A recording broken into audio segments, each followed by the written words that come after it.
नमस्ते दोस्तों। एक अंधेरी रात मगध की सीमाओं पर जब हार का साया मंडरा रहा था, तब एक गुरु ने अपने शिष्य को वो रहस्य बताया जिसने इतिहास बदल दिया।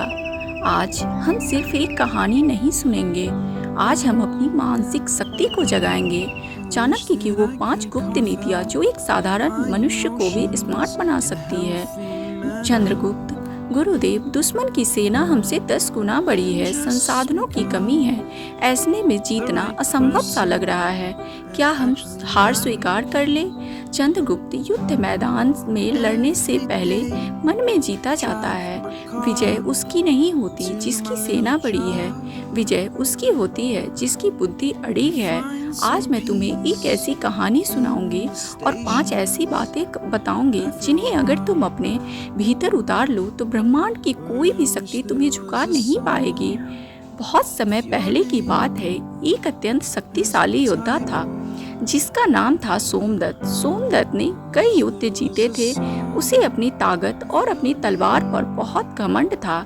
एक बार वह एक छोटे से गांव से गुजर रहा था। वहां उसने देखा कि एक बूढ़ा किसान अपने खेतों में बिना किसी औजार के केवल अपने हाथों से मिट्टी को पलट रहा था। सोमदत्त ने हंसते हुए कहा, हे वृद्ध, तुम इतनी मेहनत क्यों कर रहे हो? क्या तुम्हारे पास बैल या हल नहीं है? तुम तो बहुत कमजोर और लाचार दिखते हो। किसान शांत रहा। उसने मुस्कुराकर कहा, महाराज, असली शक्ति औजारों में नहीं, धैर्य और सही समय की प्रतीक्षा में होती है। सोमदत्त को गुस्सा आ गया। उसने चुनौती दी, कल इसी समय मुझसे द्वंद्व युद्ध करो, अगर तुम हार गए तो यह खेत मेरा होगा। किसान मान गया। अगले दिन सोमदत्त अपनी भारी तलवार और कवच पहनकर आया, लेकिन किसान वहां शांति से बैठा था।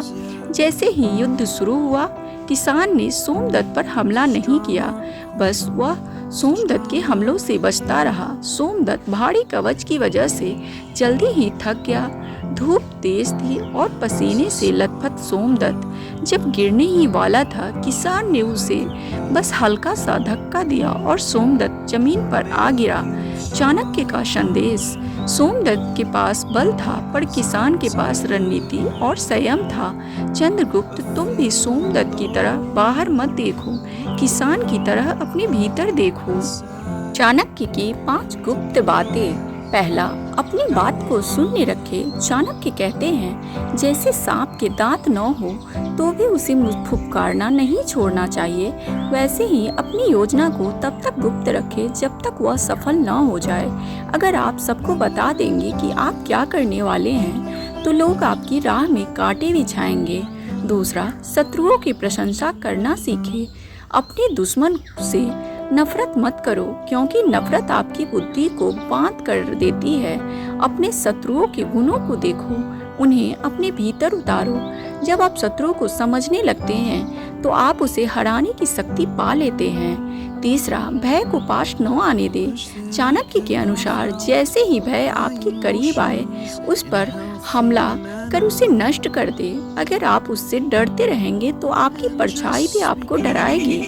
जो व्यक्ति हारने से नहीं डरता, उसे हराना नामुमकिन है। चौथा, अपनी वाणी को अस्त्र बनाएं। अनावश्यक बोलना ऊर्जा की बर्बादी है।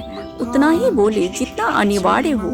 एक शांत व्यक्ति सबसे ज्यादा खतरनाक होता है, क्योंकि कोई नहीं जानता कि उसके दिमाग में चल क्या रहा है। 5वां, आत्म अनुशासन। जिस व्यक्ति का अपने मन और इंद्रियों पर काबू नहीं है, वह राजा होकर भी गुलाम है। सुबह उठने से लेकर अपने काम के प्रति समर्पण तक आपका अनुशासन ही आपकी असली सेना है। चाणक्य: याद रखो चंद्रगुप्त, शेर जब शिकार करता है तो वह दहाड़ता नहीं है, वह चुपचाप सही मौके का इंतजार करता है। तुम भी अपने जीवन में इसी शांति और रणनीति को अपनाओ। चंद्रगुप्त: गुरुदेव, आज आपने मेरी आंखें खोल दी। दोस्तों, चाणक्य की ये बातें आज के युग में उतना ही सच है। अगर आप भी अपने जीवन में सफल होना चाहते हैं तो इन नीतियों को जरूर अपनाएं और कमेंट में लिखिए अज्ञे मन। अगर आप आज से ही इन नीतियों पर चलेंगे। वीडियो पसंद आया हो तो सब्सक्राइब करें और लाइक करें। तो मिलते हैं आप सभी से अगले वीडियो में। तब